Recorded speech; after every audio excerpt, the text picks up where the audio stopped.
أعوذ بالله من الشيطان الرجيم بسم الله الرحمن الرحيم.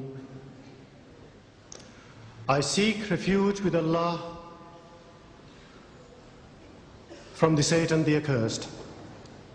In the name of Allah, most kind, most merciful. Respected ulamas, respected elders, sisters and brothers, ladies and gentlemen, Assalamu alaikum. May God's peace be with you. I welcome you to this meeting. Hear Deedat speak on Rushdie. It is indeed a great honor for us all to have Sheikh Ahmed Deedat amidst us once more.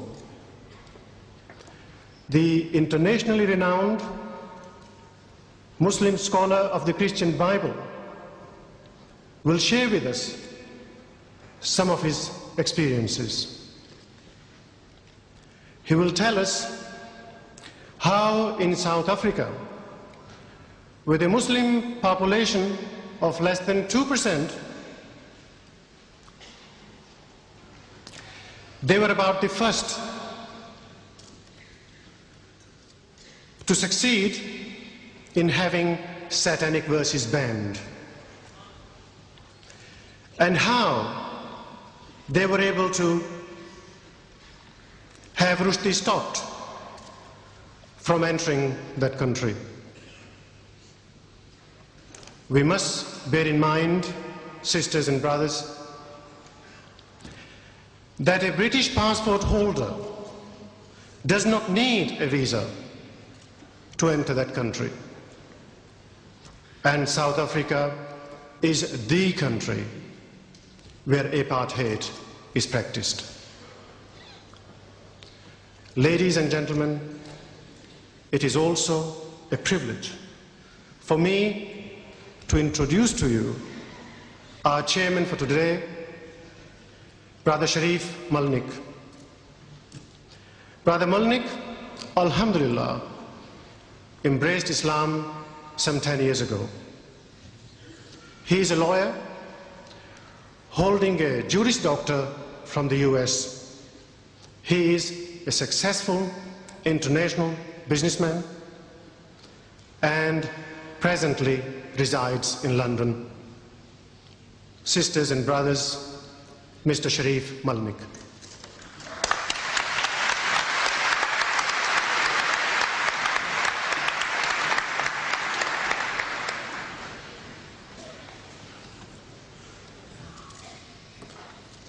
أعوذ بالله من الشيطان الرجيم بسم الله الرحمن الرحيم. Jazakallah khair.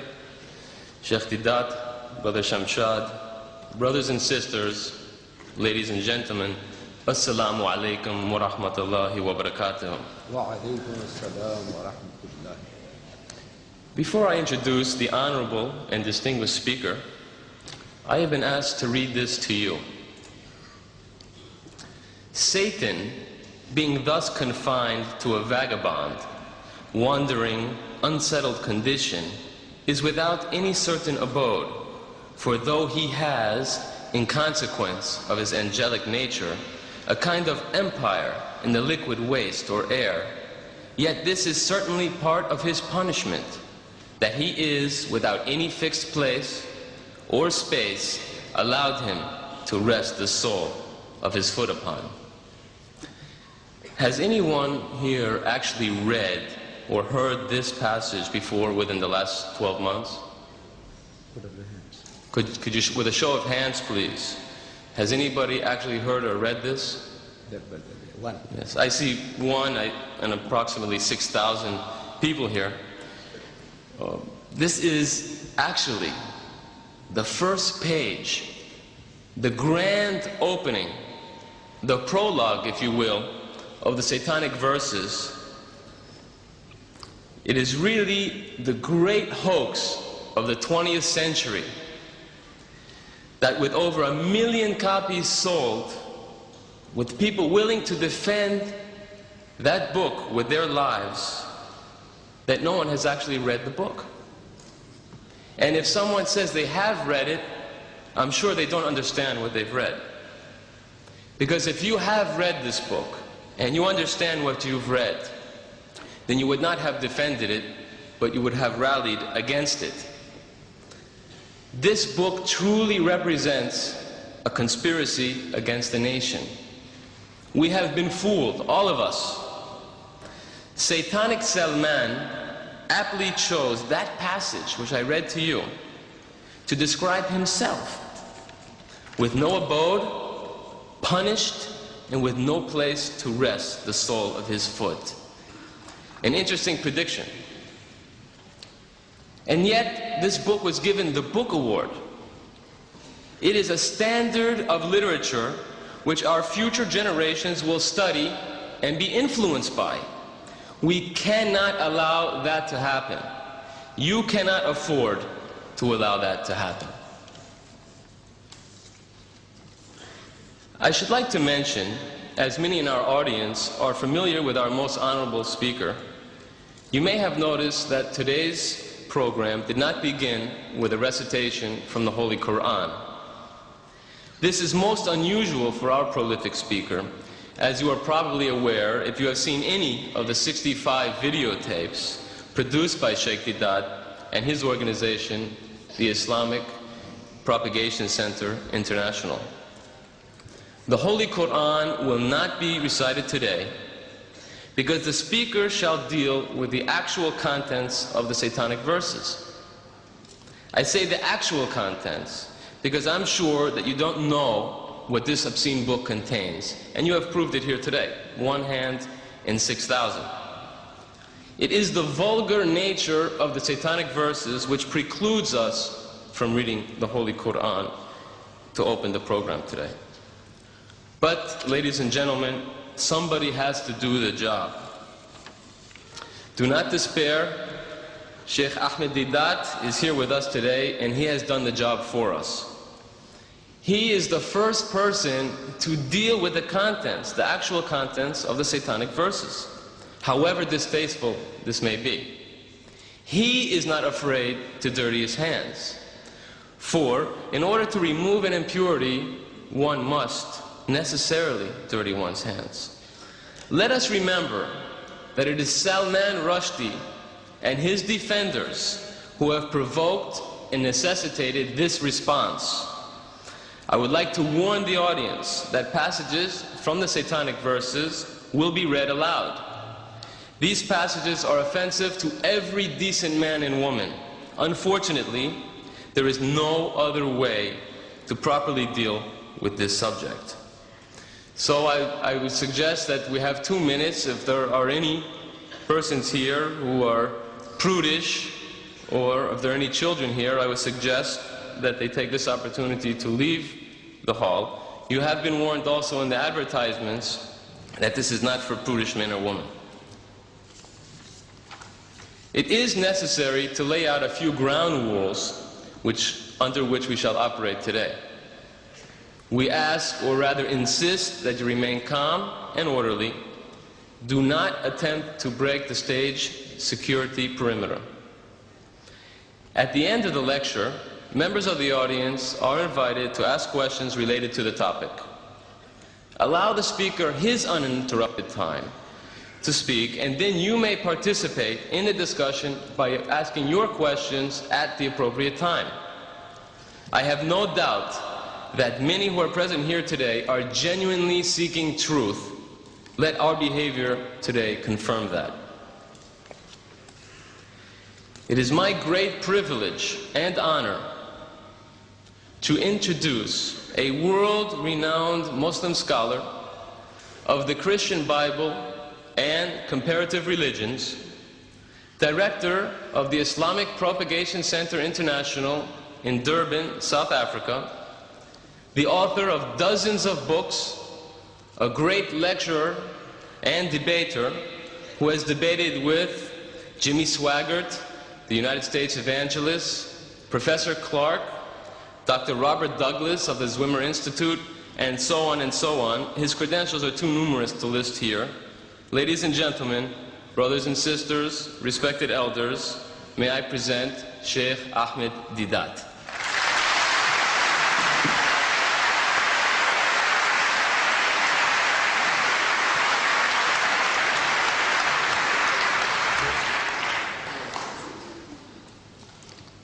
أعوذ بالله من الشيطان الرجيم بسم الله الرحمن الرحيم وإن عاقبتم فعاقبوا بمثل ما عوقبتم به ولئن صبرتم لهو خير للصابرين صدق الله مولانا العظيم. Mr. Chairman and brethren, the subject that has been advertised, as you read it in the paper, was not the original topic of discussion this afternoon. The original topic, as we wanted to advertise, was the subject of this book. Each and every one of you have it. If you have it in that envelope, please take it out. Have a look at it. Everyone is supposed to have this booklet. The cover, it says, How Salman Rushdie fooled the West.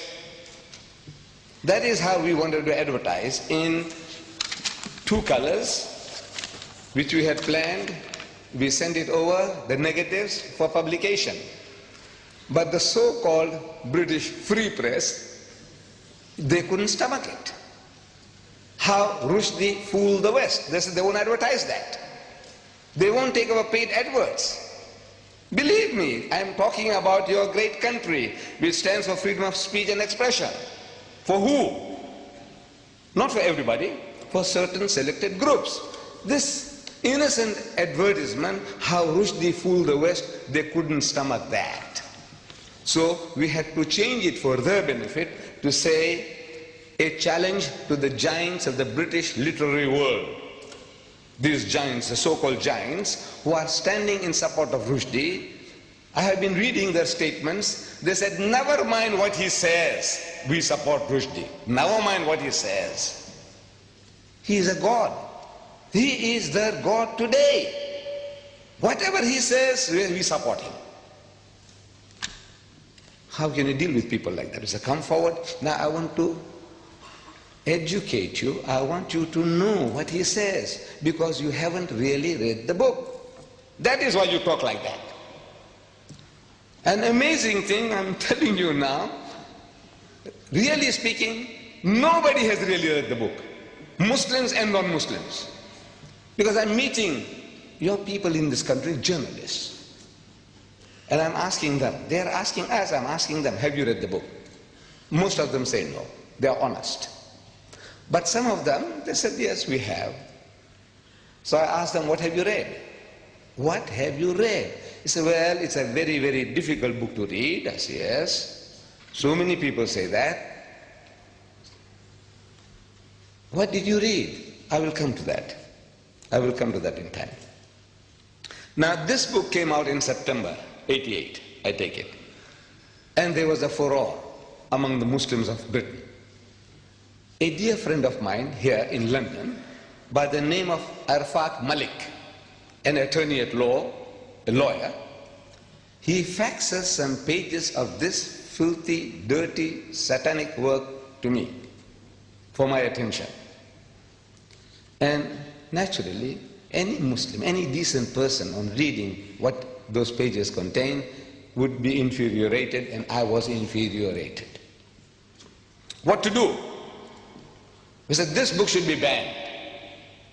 So we made an approach to the director of publications, the censorship board in South Africa, and showed him a few selected pages.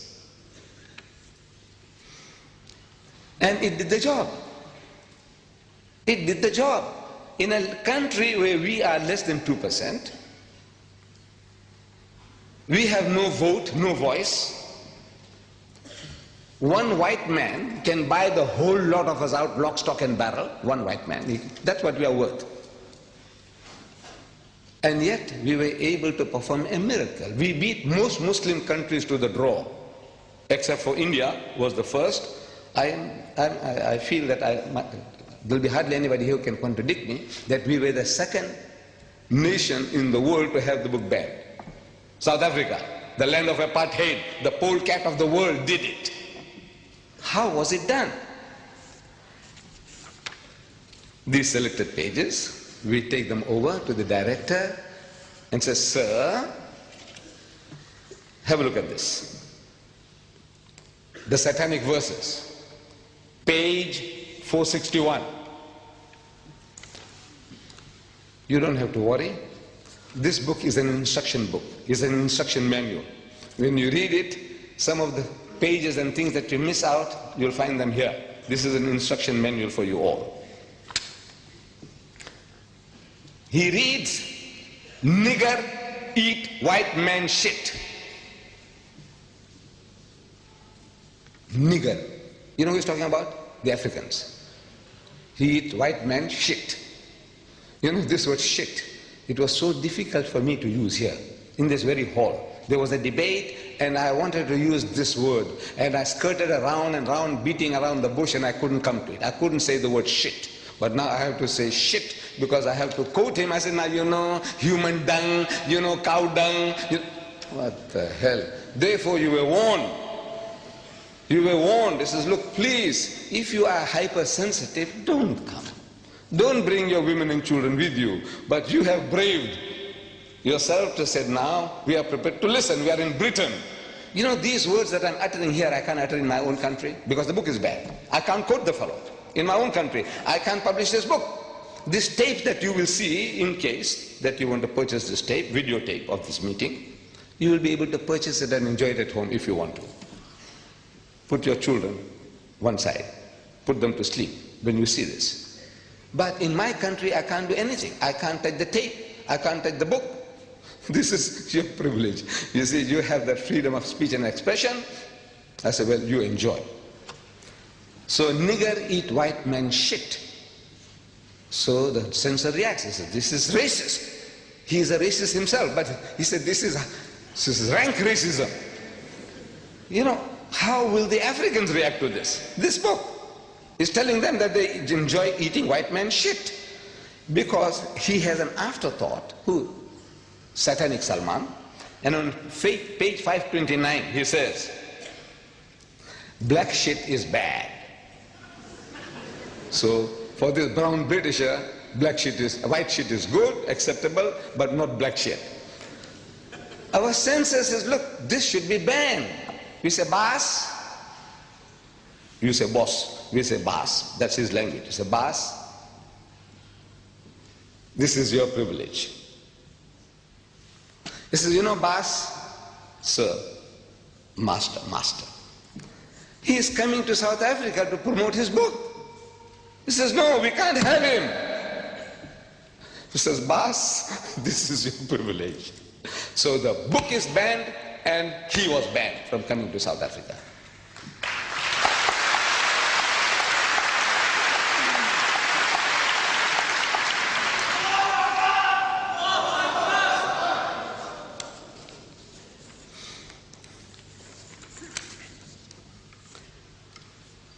We could have done the same thing here. You see, but we didn't really read the book. It's an amazing thing. Nobody really reads it. You see, we get worked up emotionally. This is human nature. Something that hurts us, we have no time to think. If I was here with you during those days, I would have joined you. In your marches, in your crying, in book burning, I would have been one with you. But you see, I'm at a distance. And from a distance, you see more things than what you are now directly involved. You are in it. You are under pressure, under attack. You are barbarians. You remind them of Hitler. Hitler burned books, so you might also create a Nazi party here and, you know, overtake the country. All these fears, they well up, and now you have to battle with this.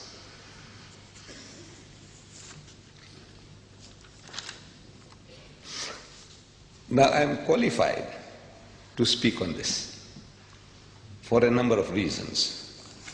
Number one, you see, I am an elder brother of yours. To some of you, I'm an uncle. Some of you can call me grandpa. I'm an old man. number one. Number two, I have read the book. Nobody can say, well, look, did you read the book? And say, no, but this is what people say from hearsay. So no, I read the book. Number two. Number three, I'm one of you. You see, to everybody, I'm a South African.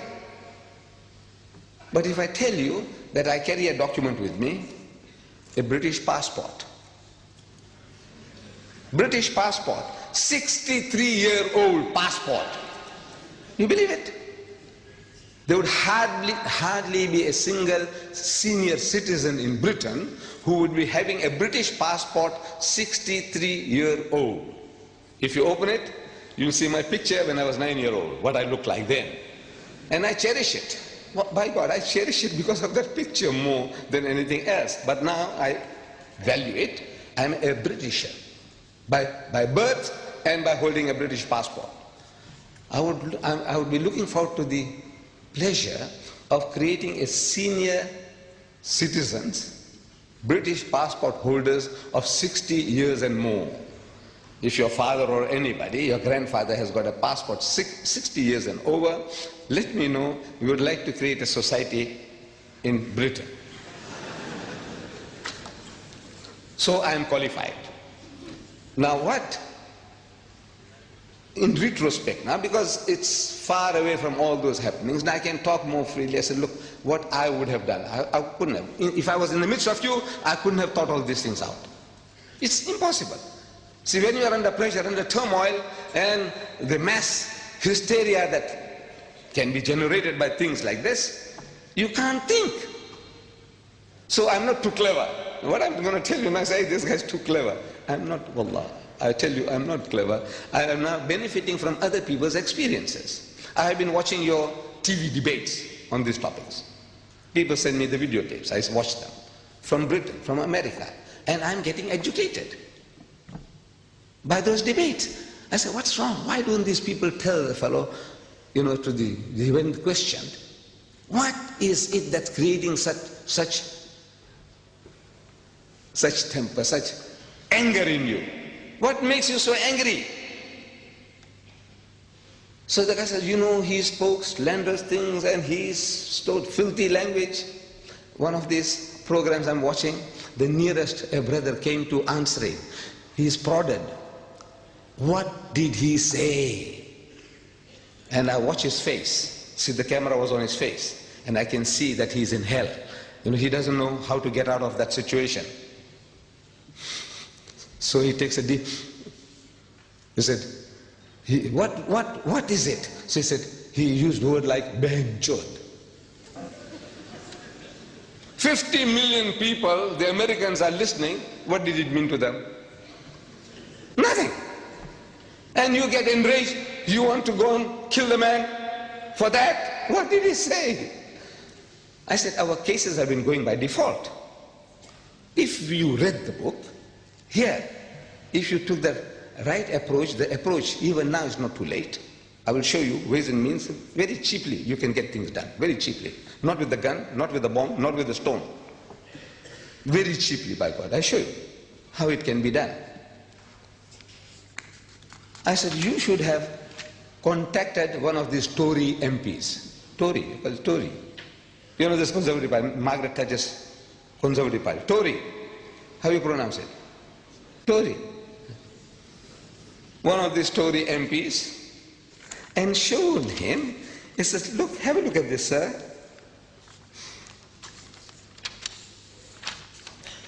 Our Iron Lady, our Prime Minister, this fellow Rushdie, show him the page, open the page 269. He calls our Maggie torture. Torture, not Thatcher, torture. One sentence, one word sentence, torture, full stop. Then he calls her Maggie the bitch. You know that? He is calling our Prime Minister Maggie the bitch, and he got away with it. Then on page 80 of his book, he says the British. I don't know how I'm going to say it. page 80, he says the sister, F-U-C-K-I-N-G, British. You see, he's thinking in Gujarati or Hindi. He's born in Bombay. He wants to use the word that our representative used on the TV, Behenchod. No, he's thinking in that language and he translates it, but not at that stage. When he uses that word, no translation. Sister fucking British. This is what he's telling them. You fuck your own sisters. British, whether you are Pakistani British or English British or Sikh British or Jamaican British, you fuck your own sisters. You take that? You take that? I said, tell this to the MP. Look at this, sir. And this guy on page 169, I'll come to it later in detail, he has sex with the Queen. He even cohabits with the Queen. I will come to that. I tell you, immediately the book would have been banned. Immediately. No arguments. But you were crying about yourself. You know, he saw my mother, he saw my fathers, our spiritual fathers, our Sahabas, he did this, he did that. It's a good luck to you. You are a people, you know, you have been a challenge to us for over 1,000 years. You conquered once Christian lands, never to be retaken. The whole of North Africa was Christian. Whole of North Africa, Egypt, Morocco, Algeria, Libya, the whole lot was Christian. The whole of the Middle East, Syria, Palestine, what you call Lebanon, all this was Christian. You came and ruled Spain for 800 years. You knocked at the gates of Vienna. You have it a challenge. And even now, when you are down and out in the gutter, even now you tell the guy, he says, look, sir, don't drink. Drinking is bad. Gambling is bad. No dating, no dancing, no courting. Don't eat the pig. Don't you? Wala taqulu salasa. Don't say Trinity. Look, you are a thorn in his side. Now for a change, your own child, one of your own, he's put a pineapple up your backside. See how it feels now? He's getting sadistic pleasures. He's getting pleasures in our pain. You cry, you wail, you burn books, you march, he's happy. He's getting a subtle revenge on you through your own. The way was to turn the tables. Bas, I don't know how you address them. I don't know how you address them here. I would say, Bas, Pakka Sahib, look what this guy is saying about you. Not about me, my mother. About you, your mother, your sister, your wife, your daughter. You show him and you see how he reacts. Some fellows tell me that the British are insensitive. They are insensitive. They have grown a thick skin. You can tell them what you like. You can swear them as you like. They don't react. I said, don't take a chance. You're making a mistake. He is highly sensitive. But his sensitivity is selective. Where it affects him, I will give you illustration, examples.